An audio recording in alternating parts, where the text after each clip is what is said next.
Kita akan masuk sekarang teman-teman ke bab baru, bab nomor 28 yaitu bab menutupi aib kaum muslimin dan larangan menyiarkannya tanpa alasan yang mendesak. Jadi ini banyak sekali tidak difahami oleh umumnya kaum muslimin ya.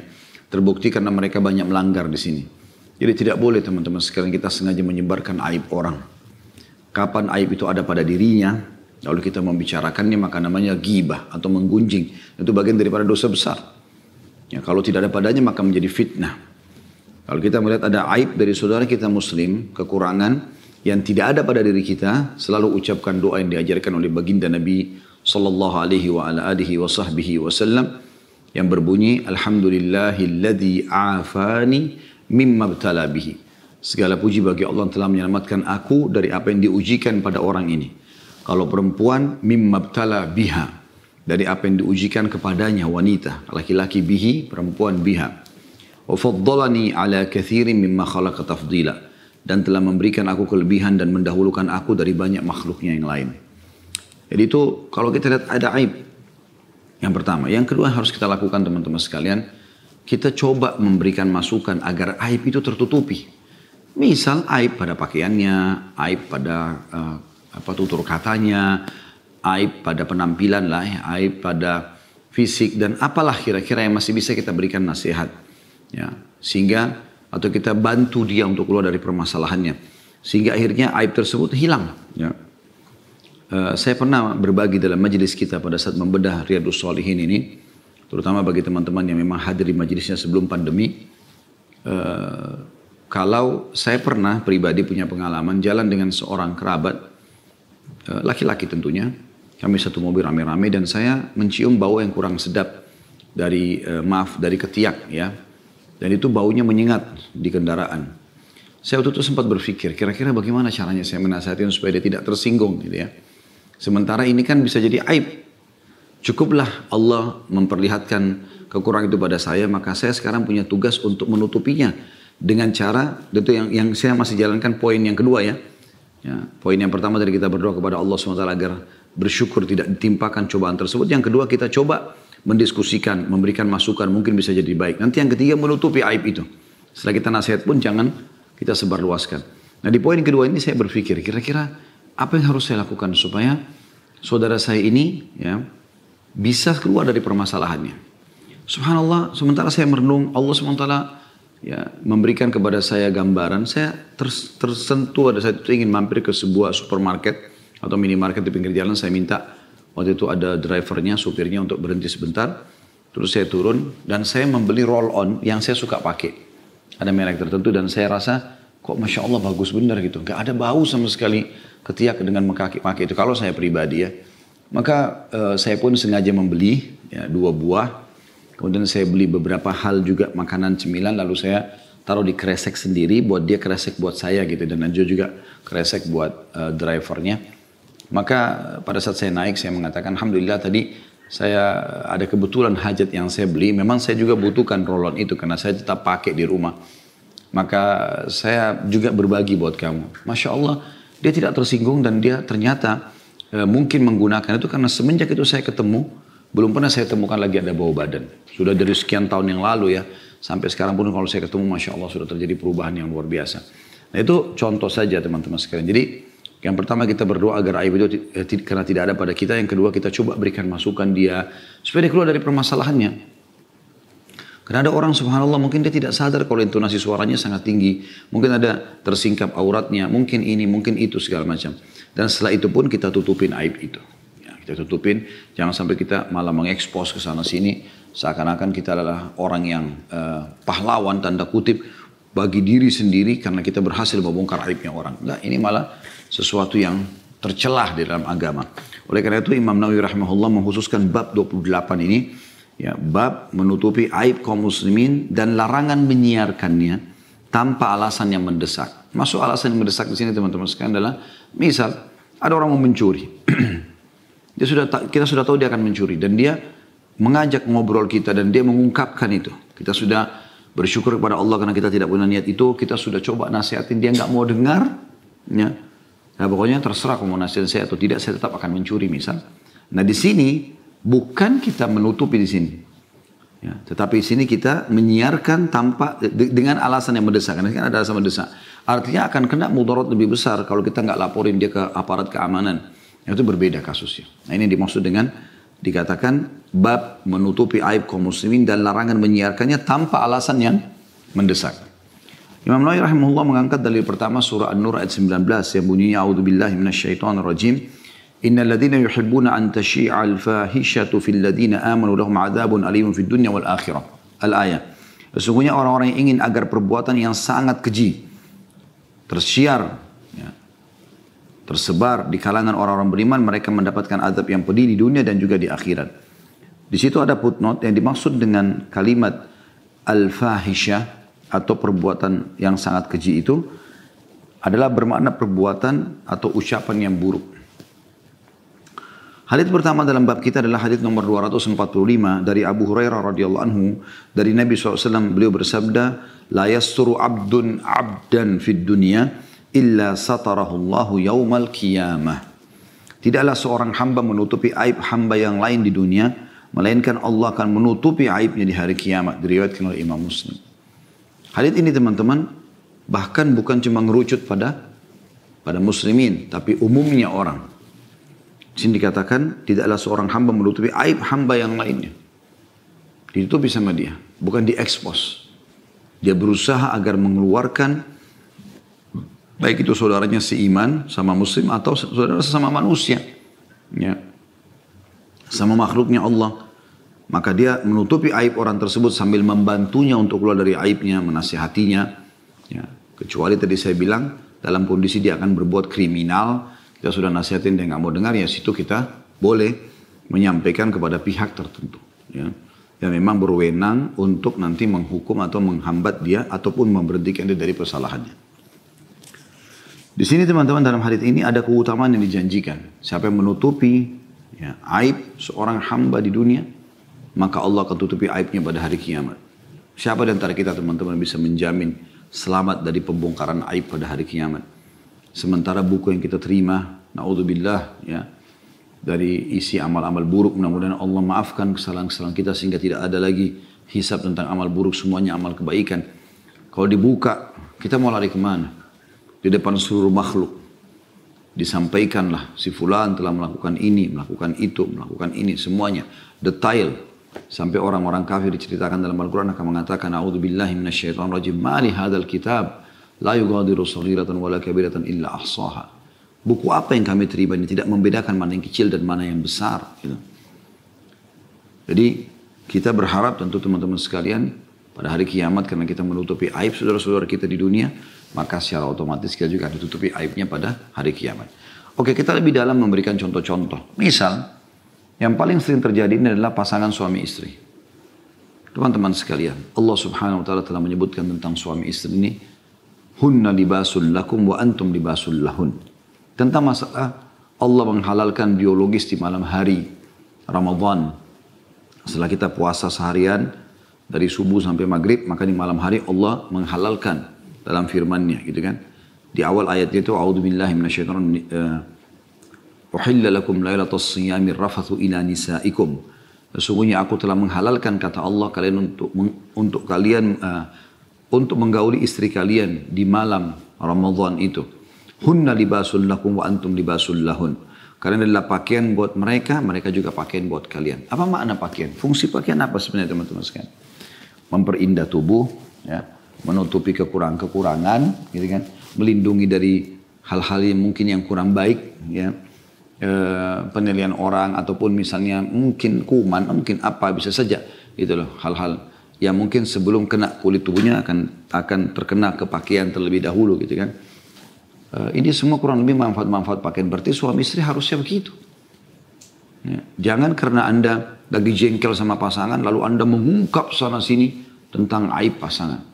Sampai akhirnya syaitan mengelabui seakan-akan tidak ada kebaikan dari pasangan itu. Ini haram dalam Islam. Gitu ya. Allah SWT mengatakan juga tentang suami istri, wala tansal fadla bainakum. Walaupun kalian mau bercerai, jangan lupakan kebaikan satu sama yang lain. Kan pernah ada interaksi biologis, kan pernah ada suka duka, ada sukanya pada saat tertawa bersama, safar bersama, silaturahim keluarga bersama, apalagi kalau sudah dikarunia anak, ada suka dukanya. sama-sama saling gembira karena dikaruniai anak tersebut ya. Si istri dengan susah payah mengandung bayi sampai melahirkan, mempertaruhkan nyawanya. Si suami ya, dengan susah payahnya mencari uang sana sini untuk membiayai rumah sakit agar yang penting istri sama anaknya selamat. Kan ada kenangan kan yang terlewatkan. Itu yang disuruh kenang dalam Islam. Apalagi kalau sampai pada puncak perceraian. Kadang-kadang ada orang yang sudah sampai pada pada tingkat dia tidak sadar dia sedang melakukan pelanggaran agama yang besar. Yaitu dia karena kejengkelan pada pasangannya, selain diekspos sana sini kesalahannya juga ya, lebih parah daripada itu dia melarang anak-anaknya kalau hak asuh jatuh padanya. Apakah jatuh hak asuh pada seorang ibu atau seorang ayah gitu kan. Maka karena ego masing-masing mereka melarang untuk menemui orang tua si anak tadi. Bagaimana kejiwaan anak-anak tumbuh? Ya, dia tidak bisa ketemu sama ayahnya atau tidak bisa ketemu sama ibunya. Ya, dengan alasan ini buruk atau ini buruk dan seterusnya. Saling menyalahkan. Ya, kita tidak bicara sini kalau misalnya memang ayahnya, anak-anak atau ibunya ini memang dasarnya penjahat. Itu berbeda. Kita khawatir anak-anak kita terpengaruh. Itu mungkin ada batasan-batasannya. Tapi kalau secara umum hanya karena ego kita pribadi nggak boleh. Itu contoh. Contoh yang lain juga misalnya bawahan sama atasan. Anda bekerja di sebuah perusahaan. Anda akan tahu banyak suka duka dalam perusahaan tersebut. Ya. Anda kalau bekerja, Anda kan ada sukanya. Anda diberi gaji, ya, Anda diberikan tempat bernaung, nama Anda harum karena kerja di perusahaan, gitu kan. Namun pada saat Anda ketahuan melakukan satu kesalahan lalu Anda dihukum, divonis, apakah itu di PHK atau apa saja, jangan tiba-tiba Anda spontan berbalik seakan-akan kebaikan sudah tidak ada. Anda sebutkan semua aib-aib tersebut. Dan Anda lupa kalau Allah Maha Kuasa. Allah Maha Kuasa.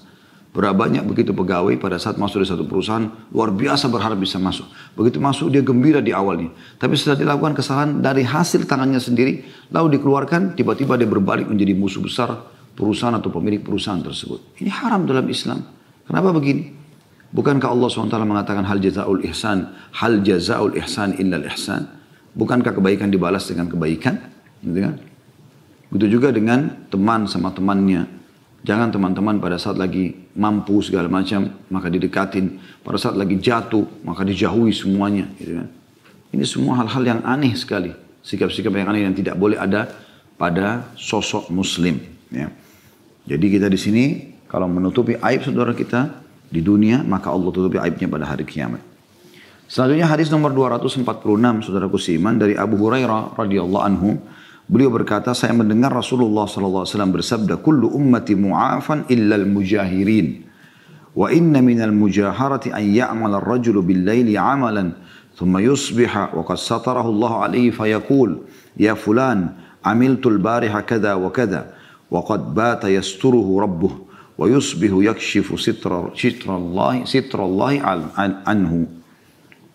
Hadis ini tentu riwayat Bukhari Muslim ya. Hadis sebelumnya juga itu diriwayatkan Imam Muslim. Semua umatku akan diselamatkan, dimaafkan oleh Allah. Kecuali orang-orang yang berbuat dosa secara terang-terangan. Ada orang subhanallah buat dosa antara dia sama Allah SWT. Dia tutupin, dia bertobat, beristighfar, Allah maafkan. Tapi ada orang, kata Nabi SAW, semua umatku bisa dimaafkan. Kecuali yang mujahirun. Kecuali yang mujahirin atau mujahirun. Di sini karena menggunakan illah sebelumnya maka dikatakan mujahirin. Maka kecuali orang yang terang-terangan. Sengaja ekspos depan orang kalau dia nggak ada masalah saya buat dosa, siapa yang mau bicara sih, ini hak saya gitu.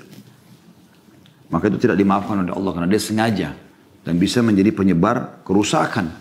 Orang bisa mencontohi dia gitu kan. Dan termasuk berbuat dosa secara terang-terangan, ini salah satu contohnya Nabi SAW berikan contoh adalah seseorang yang melakukan satu perbuatan di malam hari.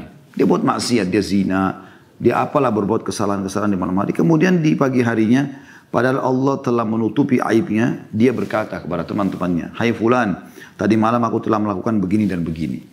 Tuhannya telah menutupinya sepanjang malam, namun keesokan harinya dia malah menyingkap tabir Allah dari dirinya. Ya. Ini teman-teman sekalian, hadits ini dimasukkan oleh Imam Nawawi rahimahullah di bab ini, bab menutupi aib kaum muslimin, padahal sebenarnya sedang bicara tentang diri sendiri, seakan-akan beliau ingin nitip pesan bahwasanya bukan cuma sekedar menutupi aib orang, tapi aibmu dulu tutupi. Ya. Dahulukan aibmu. Ya. Satu hal yang sangat bodoh, kadang-kadang ada orang, dia tidak sadar. Kalau dia sebenarnya yang sudah mengekspos aibnya. Orang mungkin banyak tidak tahu. Tapi dia sibuk menyampaikan. Kalau saya itu memang pembohong loh. Saya itu memang pezina loh. Saya itu memang playboy. Saya memang begini dan begitu. Kenapa? Kenapa harus dibilang? Kenapa harus berbangga dengan kemaksiatan? Kalau kita berbangga mungkin dengan prestasi-prestasi yang positif ya. Juara di sekolah ya. Itu pun kita harus kontrol supaya nggak sombong. Mungkin masih mending. Tapi ini enggak. Berbangga dengan berhasil buat maksiat. Itu yang Nabi SAW gambarkan di sini.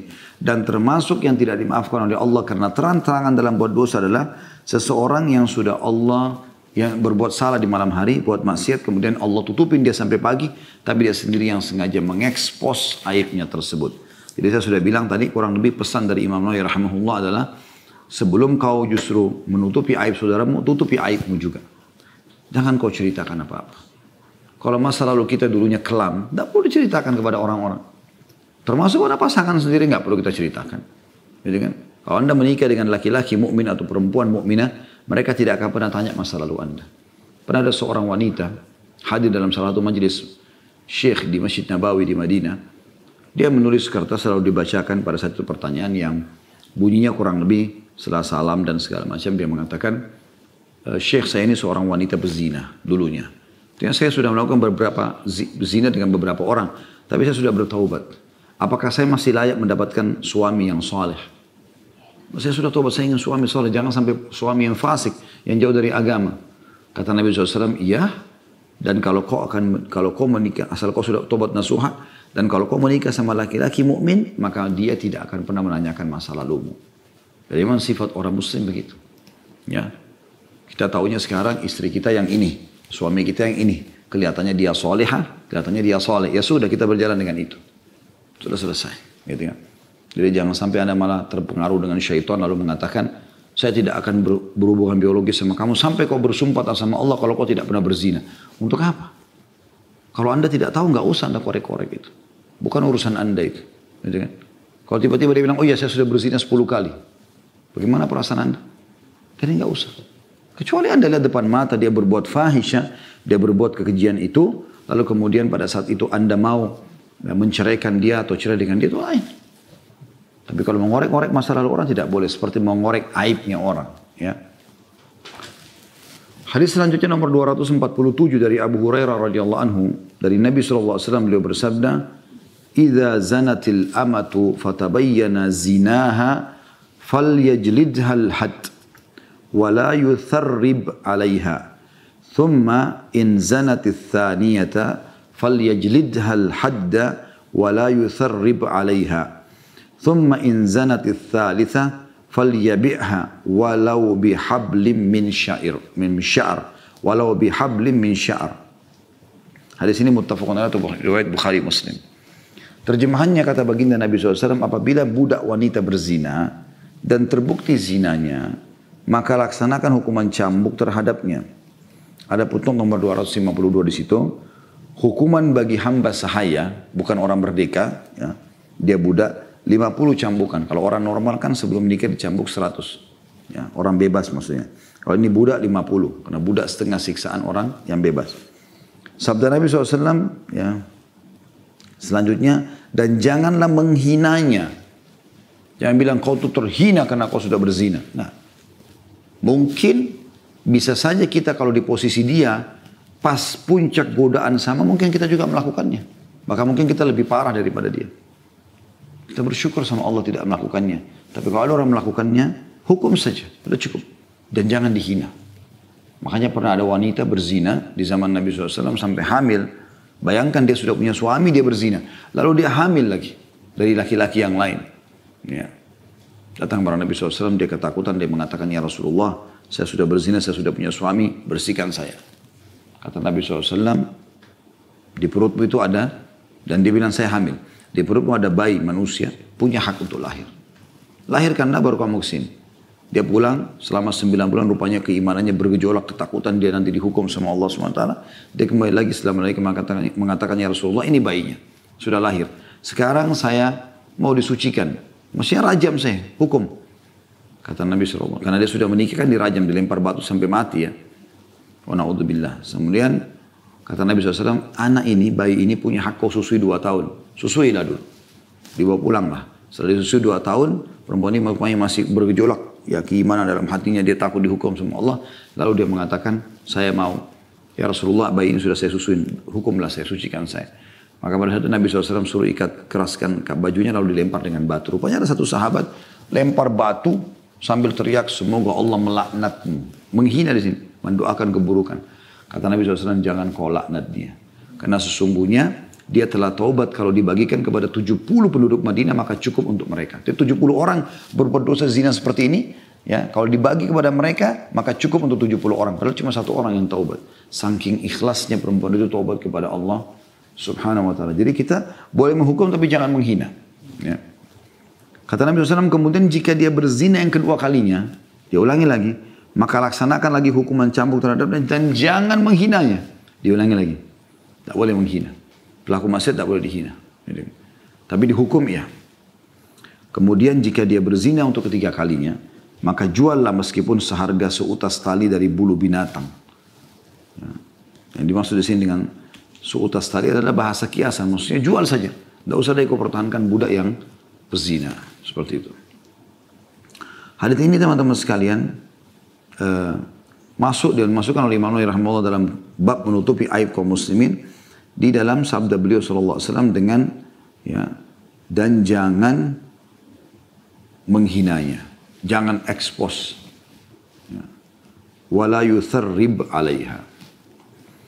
Kemudian hadis yang selanjutnya nomor 248 dari Abu Hurairah radhiyallahu anhu, beliau berkata, utiyan Nabi sallallahu alaihi wasallam bi rajulin qad syariba khamra.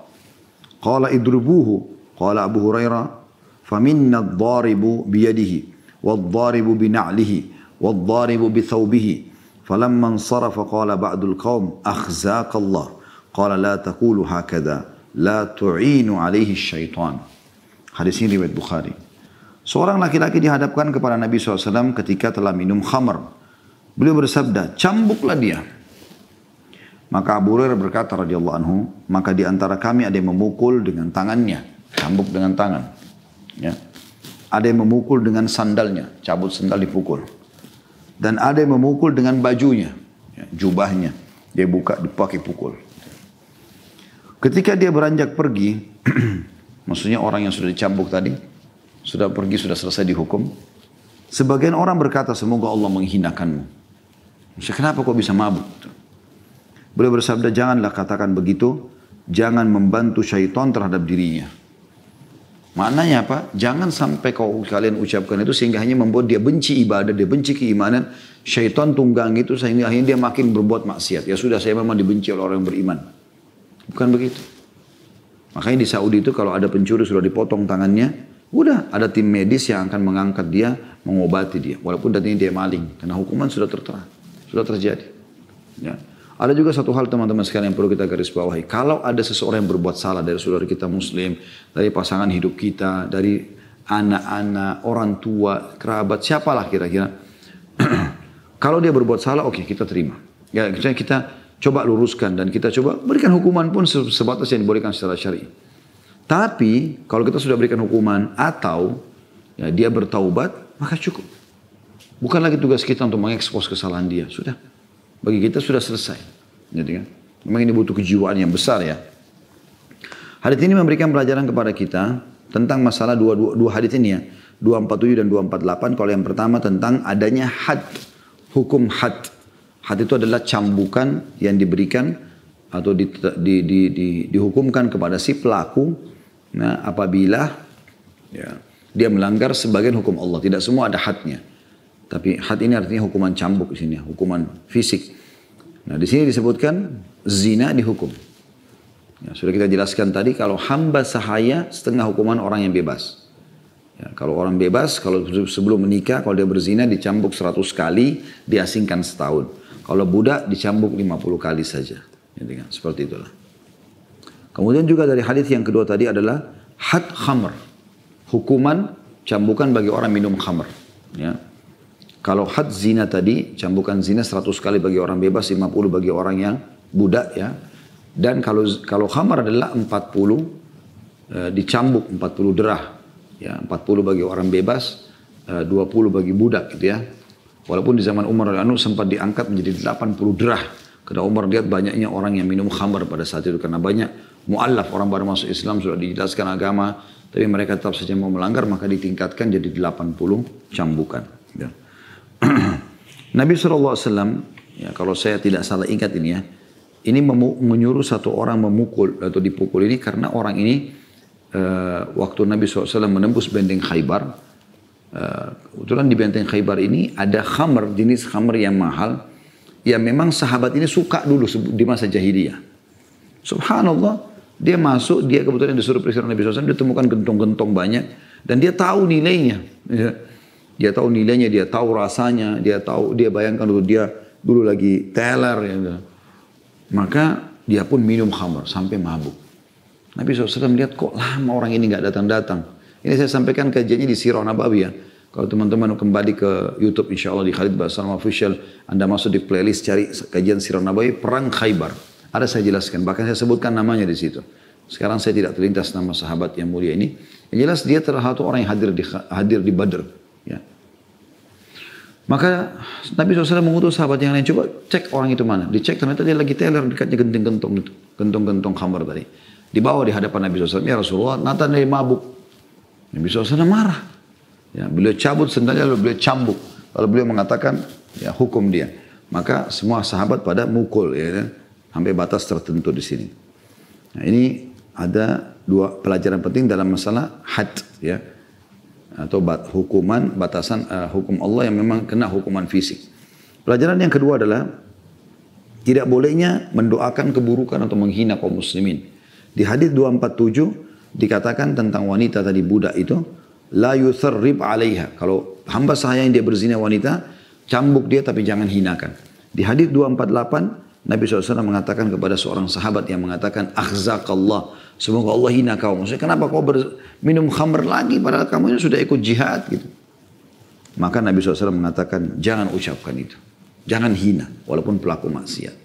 Dan jangan dukung syaitan untuk menguasai dia. Ya. Sebagaimana saya bilang tadi, kalau seandainya Anda biarkan itu terjadi, maka yang jadi masalah adalah Anda nanti seakan-akan membukakan pintu syaitan untuk dia. Ya, untuk menguasai dia maksudnya. Nanti hanya syaitan seakan-akan akan membisikkan dia bagaimana ya kamu sudah dihinakan oleh orang beriman, lebih baik begini, ya sudah terlanjur buatlah maksiat, hanya dia jadi lalai gitu. Seperti itulah. Dan itu syaitan naudzubillah musuh kita, musuh seluruh manusia. Sebagaimana Allah mengatakan, ya syaitan itu aduun lakum fattakhidu adu'a, musuh kalian maka jadikanlah sebagai musuh-musuh bagi kalian. Itu selalu mencari celah di mana manusia bisa putus asa, menyesal, dan itu akan mempermudah jembatan atau itu menjadi jembatan untuk menuju kepada kemaksiatan kepada Allah Subhanahu wa taala. Ini insyaallah bahasan kita teman-teman sekalian.